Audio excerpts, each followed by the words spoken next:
いいね。この感じよ。こう。嬉しい。まだ終わってない。これから。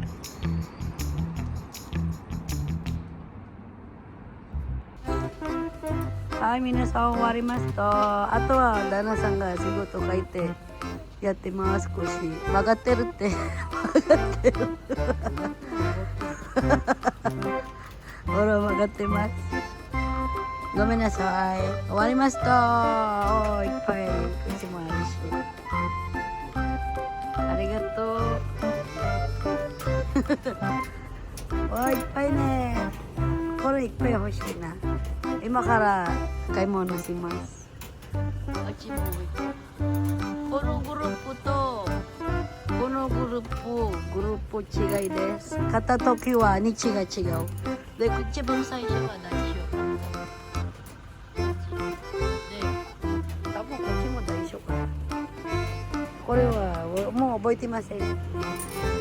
生がありますので、そこで見れば見るがわかる。こっちでしょ。今日は雨みたいって残念。終わったよ。あとはバラたちいっぱいバラ。いいね場所が。上もあるよ。ミニバラ。わあかわいい。こっちかわいそうな。違うママがあれやん。危なかったよ。倒れそうだったよ。だからこれだけだよ。曲がってるじゃなくてママが悪い。怪我するだったよ。これペンタンコになってる。ありがとうございます。終わりました。今のとこどうですか。終わったよ。あとこっちもいっぱいあります。